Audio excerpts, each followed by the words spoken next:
I don't have food today. Hi, my love. How are you? Good, how are you? Okay. I'm okay, dog, baby. Thank you. Thanks. I'm gonna take you, dog, baby. Okay? I'm here. Little dog, baby. Big dog. I know, I heard that. Yesterday, there was a report of a 77-year-old man who was robbed. We also have these same things in front of Pelegi Salon. So, anyway, and they're way over on Walnut and 16th also. The Summit, Washington Square, personal training. So anyway, someone jumped a 77-year-old man, or not someone, I think it was a group of kids. And technically that's the neighborhood.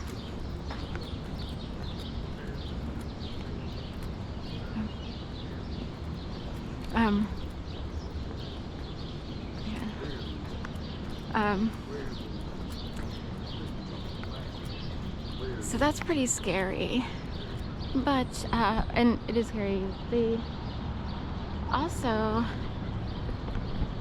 apparently 2 women in the same neck of the woods were also attacked in a similar fashion, like a couple weeks ago. I'm not sure exactly when.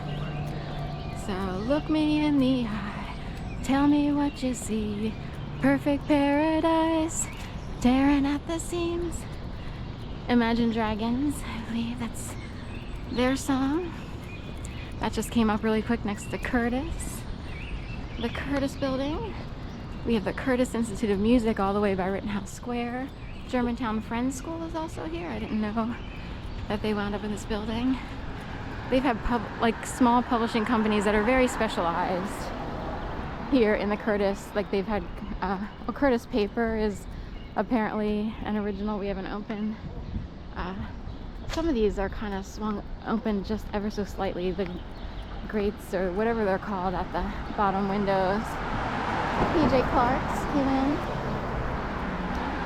Lippincott, Walter's Kluwer. This was like sort of a publishing area for like medical stuff, medical journals. I actually wound up editing a nursing exam, something or other, and it's hard to find these days because it was so many years ago, but my name used to be attributed as an editor to a book, that, you know, a trade book, if you will, on nursing. But this was more like psychological and pediatrics. It's more like, you know, how do you treat people who come in with their children? Often parents feel ashamed or guilty if they wind up in the ER because something happened to their kids and they're afraid an accident would make them look like they're abusive. And so in a role as a nurse, your only role is to treat. You are not there as a legal, you know, advisor or a patrolman for the cops. Your role is to treat someone without judgment. Because 99% of the time, parents are upset that their kids are hurting. Little squirrel here. Aww. So anyway, I thought it was really interesting. It was quite an education to read these test questions and do this editing gig, if you will. I was really impressed with the test questions. I was like, it's interesting because I've met people who behave opposite, you know, in an opposite manner, who are always on patrol, interrogating people left and right. But when you're in a caretaker position, which is a physician, I mean, you do have an obligation to, if you suspect something, to sort of mention it or, you know, report, but you always treat the parents and the kids without judgment, and your job is to treat them. So, and when you're in a role like that, you have quote unquote power in that area. You don't have power in life in general over everybody. You only have power in your workplace because people are at your mercy, per se, seeking help.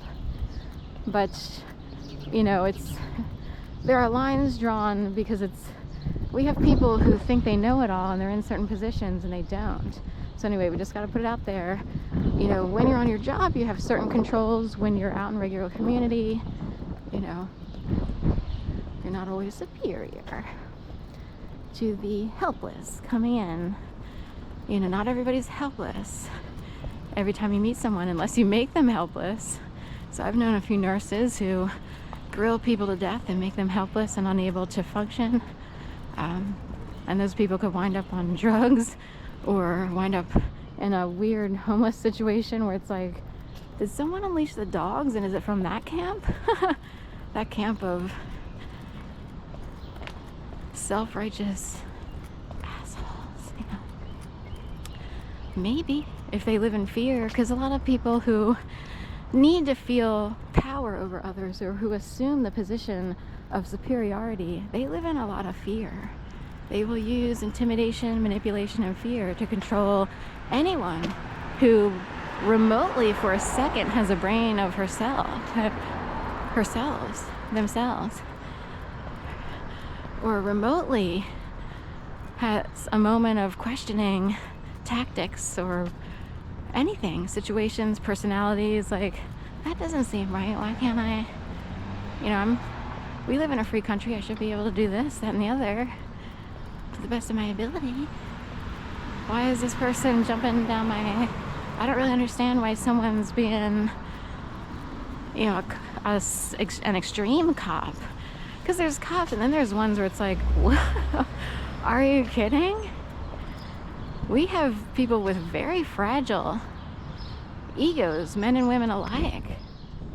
And they have to, in their minds, they are the boss, they are in control at all costs. We're so not kidding how bad. And guess what came because their people think they're in control? Depends undergarments, that's right. And people who are having, you know, mortified experiences on the streets because of sadistic, sociopathic brains, like I just talked about. Good morning on this Sunday. This is my sermon. I've met more than my fair share of overly controlling people who aren't worthy of any position of leadership or authority over anyone.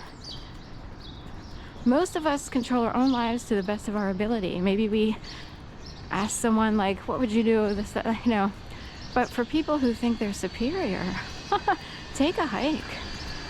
I don't want you around these parts.